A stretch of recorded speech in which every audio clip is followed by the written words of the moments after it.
ವೀಕ್ಷಕರೇ, corona lockdown ಆ ಕರಾಳ ದಿನಗಳು ಮತ್ತೆ ವಾಪಸ್ ಬರ್ತಾ ಇದೆ. ಆದರೆ ಈ ಬಾರಿ ಆ ಆತಂಕ ಯಾವುದೇ ವೈರಸ್ನಿಂದ ಬಂದಿಲ್ಲ, ಬದಲಾಗಿ ಜಾಗತಿಕ ಇಂಧನ ಬಿಕ್ಕಟ್ಟಿನಿಂದ ಎದುರಾಗಿದೆ. ಇರಾನ್ ಯುದ್ಧದ ಪರಿಣಾಮವಾಗಿ ಇಡೀ ಜಗತ್ತು ಪೆಟ್ರೋಲ್, ಡೀಸೆಲ್ ಹಾಗೂ ಅಡುಗೆ ಅನಿಲದ ತೀವ್ರ ಕೊರತೆಯನ್ನ ಎದುರಿಸ್ತಾ ಇದೆ. ಪರಿಸ್ಥಿತಿ ಎಷ್ಟು ಗಂಭೀರವಾಗಿದೆ ಅಂದ್ರೆ ಅಂತಾರಾಷ್ಟ್ರೀಯ ಇಂಧನ ಸಂಸ್ಥೆ ಈಗ ತುರ್ತು ಮಾರ್ಗಸೂಚಿಗಳನ್ನ ಬಿಡುಗಡೆ ಮಾಡಿದೆ. ಇದು ಅಘೋಷಿತ ಲಾಕ್ಡೌನ್ 2.0 ಎನ್ನುತ್ತಿದ್ದಾರೆ. ಹಾಗಾದ್ರೆ ಈ ಮಾರ್ಗಸೂಚಿಗಳಲ್ಲಿ ಏನಿದೆ? ಭಾರತದಲ್ಲಿ ಎಲ್ಪಿಜಿ ಗ್ಯಾಸ್ ಸಿಲಿಂಡರ್ ನಿಯಮಗಳು ಹೇಗೆ ಬದಲಾಗಿವೆ? ನೆರೆಹೊರೆಯ ಪಾಕಿಸ್ತಾನ, ಶ್ರೀಲಂಕಾ ಹಾಗೂ ಚೀನಾದ ಪರಿಸ್ಥಿತಿ ಏನಾಗಿದೆ? ಯುರೋಪ್ ಹಾಗೂ ಆಫ್ರಿಕಾ ದೇಶಗಳು ಈ ಬಿಕ್ಕಟ್ಟನ್ನ ಹೇಗೆ ಎದುರಿಸುತ್ತಿವೆ? ಈ ಎಲ್ಲ ರೋಚಕ ಹಾಗೂ ಆತಂಕಕಾರಿ ಮಾಹಿತಿಗಳನ್ನ ಈ ವಿಡಿಯೋದಲ್ಲಿ ಸಂಪೂರ್ಣವಾಗಿ ನೋಡೋಣ ಬನ್ನಿ. ಜಗತ್ತಲ್ಲಿ ಮತ್ತೆ ಬರುತ್ತಾ ಲಾಕ್ಡೌನ್ 2.0. ವೀಕ್ಷಕರೇ, ಇರಾನ್ ಹಾಗೂ ಇಸ್ರೇಲ್ ಅಮೆರಿಕ ಯುದ್ಧದ ಕಾರಣಕ್ಕೆ ಜಾಗತಿಕ ಇಂಧನ ಪೂರೈಕೆಯಲ್ಲಿ ಭಾರೀ ವ್ಯತ್ಯಯ ಉಂಟಾಗಿದೆ. ಬಹುತೇಕ ಎಲ್ಲಾ ದೇಶಗಳು ಯುದ್ಧದ ಕಾರಣಕ್ಕೆ ಸಂಕಷ್ಟಕ್ಕೆ ಸಿಲುಕಿವೆ. ದಿ ಡೈಲಿ ಸ್ಟಾರ್ ವರದಿಯ ಪ್ರಕಾರ ಈ ಸಂಭಾವ್ಯ ಇಂಧನ ಬಿಕ್ಕಟ್ಟನ್ನು ನಿಭಾಯಿಸಲು ಅಂತಾರಾಷ್ಟ್ರೀಯ ಇಂಧನ ಸಂಸ್ಥೆ ಶೆಲ್ಟರಿಂಗ್ ಫ್ರಮ್ ಆಯಿಲ್ ಸಾಕ್ಸ್ ಎಂಬ ಹೆಸರಿನಲ್ಲಿ ಹೊಸ ಎಮರ್ಜೆನ್ಸಿ ಗೈಡ್ಲೈನ್ಸ್ ಅನ್ನ ಹೊರತಂದಿದೆ. ಈ ಗೈಡ್ಲೈನ್ಸ್ ಇಂಧನ ಬಳಕೆಯನ್ನ, ವಿಶೇಷವಾಗಿ ಸಾರಿಗೆ ಕ್ಷೇತ್ರದಲ್ಲಿ ತೈಲ ಬಳಕೆಯನ್ನ ಕಡಿತಗೊಳಿಸುವ 10 ಪ್ರಮುಖ ಸ್ಟೆಪ್ಗಳನ್ನ ವಿವರಿಸಿದೆ. ಈ ನಿಯಮಗಳು ನಿಜಕ್ಕೂ ಜನಸಾಮಾನ್ಯರ ಡೇ ಟು ಡೇ ಲೈಫ್ ಅನ್ನ ಬುಡಮೇಲು ಮಾಡುವಂತಿದೆ. ಇದನ್ನ ಮತ್ತೊಂದು ಲಾಕ್ಡೌನ್ ಎಂದು ಜನರು ಕರೀತಾ ಇದ್ದಾರೆ. ಐಎ ಇಂದ 10 ಕಠಿಣ ನಿಯಮ ರಿಲೀಸ್. ಅಂತಾರಾಷ್ಟ್ರೀಯ ಇಂಧನ ಸಂಸ್ಥೆ ರಿಲೀಸ್ ಮಾಡಿರುವ ಆ ಗೈಡ್ಲೈನ್ಸ್ ನಲ್ಲಿ ಏನೆಲ್ಲ ಇದೆ ಎಂಬುದನ್ನು ಗಮನಿಸಿದರೆ, ಮೊದಲನೇದಾಗಿ ಸಾಧ್ಯವಾದಷ್ಟು ಮಟ್ಟಿಗೆ ಮನೆಯಿಂದಲೇ ಕೆಲಸ ಅಂದ್ರೆ ವರ್ಕ್ ಫ್ರಮ್ ಹೋಮ್ ಮಾಡುವುದನ್ನ ಪ್ರೋತ್ಸಾಹಿಸಲು ಸೂಚಿಸಲಾಗಿದೆ. ಹೆದ್ದಾರಿಗಳಲ್ಲಿ ವಾಹನಗಳ ವೇಗದ ಮಿತಿಯನ್ನ ಕನಿಷ್ಠ 10 ಕಿಲೋಮೀಟರ್ ಇಳಿಸುವುದು. 10 ಕಿಲೋಮೀಟರ್ಗಲ್ಲ, ನಿಮ್ಮ ವೇಗದಲ್ಲಿ 10 ಕಿಲೋಮೀಟರ್ನ ಗಡಿತಗೊಳಿಸುವುದು. ಇನ್ನು ಖಾಸಗಿ ವಾಹನಗಳ ಬದಲಿಗೆ ಸಾರ್ವಜನಿಕ ಸಾರಿಗೆಯನ್ನ ಹೆಚ್ಚು ಬಳಸುವುದು, ಕಾರ್ ಪೋಲಿಂಗ್ ಮಾಡುವುದು, ಪರ್ಯಾಯ ವ್ಯವಸ್ಥೆ ಇದ್ದಾಗ ವಿಮಾನ ಪ್ರಯಾಣವನ್ನ ಮಿತಿಗೊಳಿಸುವುದು ಈ ಮಾರ್ಗಸೂಚಿಯ ಪ್ರಮುಖ ಅಂಶಗಳಾಗಿವೆ.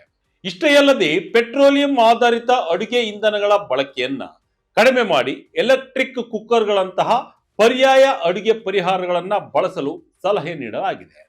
ಸರಕು ಸಾಗಣೆ ಮತ್ತು ಪೆಟ್ರೋಕೆಮಿಕಲ್ ಕಾರ್ಯಾಚರಣೆಗಳಲ್ಲಿ ದಕ್ಷತೆಯನ್ನು ಹೆಚ್ಚಿಸುವುದು ಕೂಡ ಈ ಪಟ್ಟಿಯಲ್ಲಿದೆ. ಈ ಬದಲಾವಣೆಗಳನ್ನ ವ್ಯಾಪಕವಾಗಿ ಜಾರಿಗೆ ತಂದರೆ, ವಿಶೇಷವಾಗಿ ನಗರ ಪ್ರದೇಶಗಳಲ್ಲಿ ಜನರ ದಿನನಿತ್ಯದ ಓಡಾಟದ ಶೈಲಿಯೇ ಬದಲಾಗಬೇಕಾಗುತ್ತೆ. ಈ ಮಾರ್ಗಸೂಚಿಗಳು ಕಡ್ಡಾಯವಲ್ಲದಿದ್ದರೂ ಮುಂಬರುವ ದಿನಗಳಲ್ಲಿ ಸರ್ಕಾರಗಳು ಇದನ್ನ ಜಾರಿಗೆ ತರುವಂತೆ ಒತ್ತಾಯಿಸಲಾಗುತ್ತಿದೆ.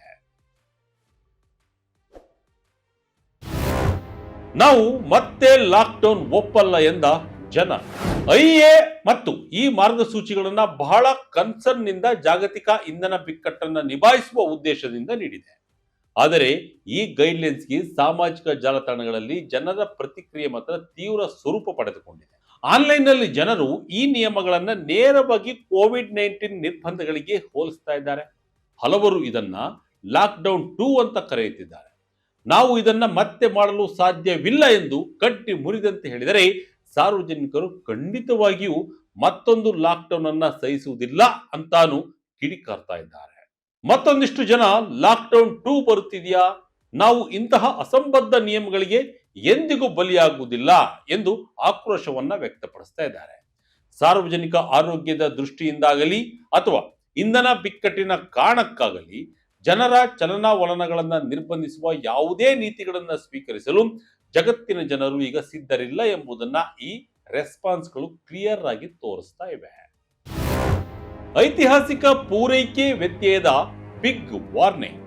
ಹಾಗಾದ್ರೆ ಪರಿಸ್ಥಿತಿ ನಿಜಕ್ಕೂ ಅಷ್ಟು ಸೀರಿಯಸ್ ಆಗಿದೆಯಾ ಎಂದು ಕೇಳಿದ್ರೆ ಖಂಡಿತವಾಗಿಯೂ ನಾವು ಹೌದು ಅಂತೇವೆ. ಐಎಎ ಕಾರ್ಯನಿರ್ವಾಹಕ ನಿರ್ದೇಶಕ ಫಾತಿಹ್ ಬಿರೋಲ್ ರವರ ಪ್ರಕಾರ, ಇರಾನ್ ಒಳಗೊಂಡಿರುವ ಸಂಘರ್ಷವು ಪರಿಹಾರವಿಲ್ಲದೆ ಮುಂದುವರಿದರೆ ಪರಿಸ್ಥಿತಿ ಕೈ ಮೀರಲಿದೆ.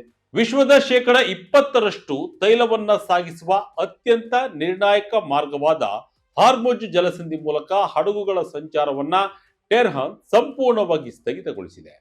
ಅಮೆರಿಕ ಮತ್ತು ಇಸ್ರೇಲ್ ವಿರುದ್ಧ ಇರಾನ್ ನಡೆಸುತ್ತಿರುವ ಯುದ್ಧದ ಪರಿಣಾಮವೇ ಇದು. ಇದರಿಂದಾಗಿ ಜಾಗತಿಕ ಇಂಧನ ಮಾರುಕಟ್ಟೆಯ ಇತಿಹಾಸದಲ್ಲಿ ಅತಿ ದೊಡ್ಡ ಪೂರೈಕೆ ವ್ಯತ್ಯಯ ಉಂಟಾಗಿದೆ ಎಂದು ಐಇಎ ಬಣ್ಣಿಸಿದೆ. ಸಂಘರ್ಷದ ಮೊದಲು ಸುಮಾರು $67 ಇದ್ದ ಕಚ್ಚಾ ತೈಲದ ಬೆಲೆ ಈಗ ಬ್ಯಾರೆಲ್ಗೆ $100 ಗಡಿ ದಾಟಿದೆ. ದಿನವೊಂದಕ್ಕೆ ಬರೋಬ್ಬರಿ 15 ಮಿಲಿಯನ್ ಬ್ಯಾರೆಲ್ಗಳ ಪೂರೈಕೆ ಕೊರತೆ ಎದುರಾಗಿದೆ. ಎಮರ್ಜೆನ್ಸಿ ಆಯಿಲ್ ಸೋರ್ಸ್ನಿಂದ 400 ಮಿಲಿಯನ್ ಬ್ಯಾರೆಲ್ ತೈಲವನ್ನ ಮಾರುಕಟ್ಟೆಗೆ ಬಿಡುಗಡೆ ಮಾಡಿದ್ದರೂ ಪರಿಸ್ಥಿತಿ ನಿಯಂತ್ರಣಕ್ಕೆ ಬರ್ತಾ ಇಲ್ಲ. ಮಧ್ಯಪ್ರಾಚ್ಯದ ಪೆಟ್ರೋಲಿಯಂ ಅನ್ನ ಅತಿಯಾಗಿ ಅವಲಂಬಿಸಿರುವ ಏಷ್ಯಾ ಮತ್ತು ಆಫ್ರಿಕಾ ದೇಶಗಳು ಇದರಿಂದ ಅತಿ ಹೆಚ್ಚು ಸಂಕಷ್ಟಕ್ಕೆ ಸಿಲುಕಿವೆ. ಅಮೆರಿಕದ ಗ್ರಾಹಕರು ಕೂಡ ಕಚ್ಚಾ ತೈಲ ಬೆಲೆ ಏರಿಕೆಯ ಬಿಸಿಯನ್ನ ಅನುಭವಿಸುತ್ತಿದ್ದಾರೆ. ಕಳೆದ ಒಂದು ತಿಂಗಳಲ್ಲಿ ಅಲ್ಲಿ ಗ್ಯಾಸೋಲಿನ್ ಬೆಲೆ $35 ಏರಿಕೆಯಾಗಿ ಗ್ಯಾಲನ್ಗೆ $3,983 ತಲುಪಿದೆ. US airlines United airlines ticket ದರವನ್ನ $20 ಹೆಚ್ಚಿಸುವ ವಾರ್ನಿಂಗ್ ಅನ್ನ ನೀಡಿದೆ. ಯಾವ ದೇಶದಲ್ಲಿ ಹೇಗಿದೆ ಪರಿಸ್ಥಿತಿ? ಪಾಕಿಸ್ತಾನ, ಶ್ರೀಲಂಕಾ, ಬಾಂಗ್ಲಾ ತತ್ತರ. ಇನ್ನು ಈ ಬಿಕ್ಕಟ್ಟನ್ನ ಯಾವೆಲ್ಲ ದೇಶಗಳಲ್ಲಿ ಹೇಗಿದೆ, ಯಾವ ದೇಶಗಳು ಹೇಗೆಲ್ಲ ಈ ಬಿಕ್ಕಟ್ಟನ್ನ ನಿಭಾಯಿಸುತ್ತಿವೆ ಎಂಬುದನ್ನ ಗಮನಿಸೋಣ. ಮೊದಲು ನಮ್ಮ ನೆರೆಯ ಪಾಕಿಸ್ತಾನದಿಂದ ಶುರು ಮಾಡೋಣ. ನೆರೆಯ ಪಾಕಿಸ್ತಾನದ ಪರಿಸ್ಥಿತಿಯಂತೂ ಹೇಳತೀರದಾಗಿದೆ. ಇಂಧನ ಉಳಿಸಲು ಪಾಕ್ ಸರ್ಕಾರ ಸರ್ಕಾರಿ ನೌಕರರಿಗೆ ವಾರದಲ್ಲಿ 4 ದಿನದ ಕೆಲಸದ ನಿಯಮ ಜಾರಿಗೆ ತಂದಿದೆ. ಶಾಲೆಗಳಿಗೆ 2 ವಾರಗಳ ರಜೆ ಘೋಷಿಸಿದ್ದು ಸರ್ಕಾರಿ ಇಂಧನ ಭತ್ಯೆಯನ್ನ $50 ಕಟ್ ಮಾಡಿದೆ. ಇನ್ನು ಆರ್ಥಿಕ ಮುಗ್ಗಟ್ಟಿನಲ್ಲಿರುವ ಶ್ರೀಲಂಕಾ ಶಾಲೆಗಳನ್ನ ಮುಚ್ಚುವುದರ ಜೊತೆಗೆ national fuel fast cure system ಮೂಲಕ ಇಂಧನ ರೇಷನಿಂಗ್ ನಡೀತಾ ಇದೆ. ಈ ವ್ಯವಸ್ಥೆಯಡಿ ಕಾರುಗಳಿಗೆ ವಾರಕ್ಕೆ 25 ಲೀಟರ್ ಮತ್ತು ಆಟೋ ರಿಕ್ಷಾಗಳಿಗೆ ಕೇವಲ 20 ಲೀಟರ್ ಪೆಟ್ರೋಲ್ ಮಾತ್ರ ನೀಡಲಾಗ್ತಾ ಇದೆ. ಬಾಂಗ್ಲಾದೇಶದಲ್ಲಿ ಕೂಡ ಪೆಟ್ರೋಲ್ ಬಂಕ್ಗಳಲ್ಲಿ ಜನರು ಮುಗಿಬಿದ್ದ ಪರಿಣಾಮ ಸರ್ಕಾರ ಇಂಧನ ರೇಷನಿಂಗ್ ಪದ್ಧತಿಯನ್ನ ಪರಿಚಯಿಸಿದೆ. ಚೀನಾದಲ್ಲೂ ಸಮಸ್ಯೆ, ಆದರೆ ಸದ್ಯಕ್ಕೆ ಸೇಫ್. ಇನ್ನು ಚೀನಾವನ್ನ ನೋಡಿದ್ರೆ ದೇಶೀಯ ಇಂಧನ ಕೊರತೆಯನ್ನು ತಪ್ಪಿಸಲು ಸಂಸ್ಕರಿಸಿದ ಇಂಧನ ರಫ್ತಿನ ಮೇಲೆ ನಿಷೇಧ ಹೇರಿದೆ. ಗ್ಯಾಸೋಲಿನ್, ಡೀಸೆಲ್ ಮತ್ತು ವಾಯುಯಾನ ಇಂಧನದ ರಫ್ತನ್ನ ಸಂಪೂರ್ಣವಾಗಿ ಬ್ಯಾನ್ ಮಾಡಲಾಗಿದೆ. ಆದರೂ ಸುಜೈ ಪ್ರಾಂತ್ಯ ಸೇರಿ ಹಲವೆಡೆ ಪೆಟ್ರೋಲ್ ಬಂಕ್ಗಳ ಮುಂದೆ ವಾಹನ ಸವಾರರ ಉದ್ದನೆಯ ಸರತಿ ಸಾಲುಗಳು ಕಂಡು ಬರ್ತವೆ. ಆದಾಗ್ಯೂ ತನ್ನ ದೊಡ್ಡ ಇಂಧನ ಸಂಗ್ರಹ ಮತ್ತು ನವೀಕರಿಸಬಹುದಾದ ಇಂಧನಗಳ ಬಳಕೆಯಿಂದಾಗಿ ಚೀನಾ ಇತರ ಏಷ್ಯಾ ದೇಶಗಳಿಗಿಂತ ಕೊಂಚ ಸೇಫ್ ಆಗಿದೆ. ಯುದ್ಧದ ಆರಂಭದಿಂದನೂ ಪಂಪ್ಗಳಲ್ಲಿ ಬೆಲೆ $20 ಏರಿಕೆಯಾದ ನಂತರ ಚೀನಾ ತನ್ನ ಯೋಜಿತ ಇಂಧನ ಬೆಲೆ ಏರಿಕೆಯಿಂದ ಹಿಂದೆ ಸರಿದಿದೆ. ಮಯನ್ಮಾರ್ನಲ್ಲಿ ವಾಹನಗಳ ನೋಂದಣಿ ಸಂಖ್ಯೆ ಆಧಾರದ ಮೇಲೆ ಸಮ-ಬೆಸ ರೇಷನಿಂಗ್ ಜಾರಿಗೆ ತರಲಾಗಿದೆ. ಕಾಂಬೋಡಿಯಾದಲ್ಲಿ 1/3 ಪೆಟ್ರೋಲ್ ಬಂಕ್ಗಳು ಮುಚ್ಚಲ್ಪಟ್ಟಿವೆ. ಆಗ್ನೇಯ ಏಷ್ಯಾ ಮತ್ತು ಆಫ್ರಿಕಾದಲ್ಲಿ ಎಮರ್ಜೆನ್ಸಿ. ಆಂಕರ್ ಬ್ಲೇಸರ್ಗೆ ಕೋಕ್, ಎಸಿ ಆಫ್, ಮಾಲ್ಗಳಿಗೆ ಬೀಗ.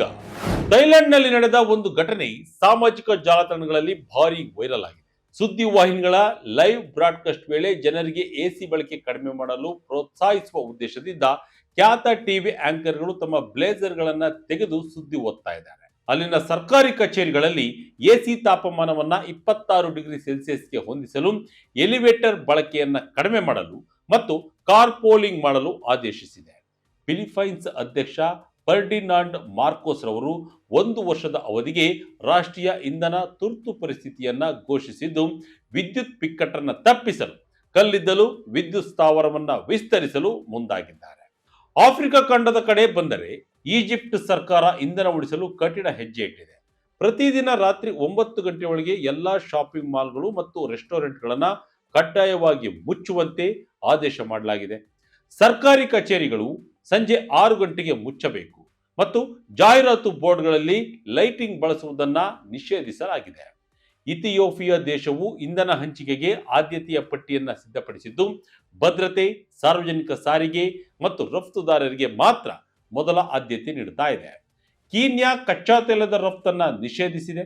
ಜಾಂಬಿಯಾ ದೇಶವು ಪೆಟ್ರೋಲ್ ಅಕ್ರಮ ದಾಸ್ತಾನು ಮಾಡುವವರಿಗೆ ದಂಡ ವಿಧಿಸ್ತಾ ಇದೆ. ಇಡೀ ಆಫ್ರಿಕಾ ತೈಲ ಬಿಕ್ಕಟ್ಟಿನಿಂದ ಅಕ್ಷರಶಃ ನಲುಗಿ ಹೋಗಿದೆ. ಯುರೋಪ್ ರಾಷ್ಟ್ರಗಳಲ್ಲೂ ಇಂಧನ ರೇಷನಿಂಗ್. ನ್ಯೂಜಿಲೆಂಡ್ನಲ್ಲಿ ಕಾರ್ ಫ್ರೀ ಡೇಸ್ ಚಿಂತನೆ. ಇನ್ನು ಐರೋಪ್ಯ ಒಕ್ಕೂಟದಲ್ಲಿ ಇಂಧನ ಬಿಕ್ಕಟ್ಟು ಭಾರೀ ತಲ್ಲಣವನ್ನ ಸೃಷ್ಟಿಸಿದೆ. ಸ್ಲೋವೇನಿಯಾ ದೇಶವು ಇಂಧನ ರೇಷನಿಂಗ್ ಜಾರಿಗೆ ತಂದ ಮೊದಲ ಯುರೋಪಿಯನ್ ಯೂನಿಯನ್ ರಾಷ್ಟ್ರವಾಗಿದೆ. ಇಲ್ಲಿ ಖಾಸಗಿ ವಾಹನಗಳಿಗೆ ವಾರಕ್ಕೆ ಕೇವಲ 50 ಲೀಟರ್ ಇಂಧನ ನೀಡಲಾಗುತ್ತಿದ್ದು, ವ್ಯವಹಾರಗಳು ಮತ್ತು ರೈತರಿಗೆ 200 ಲೀಟರ್ ಮಿತಿ ಹೇರಲಾಗಿದೆ.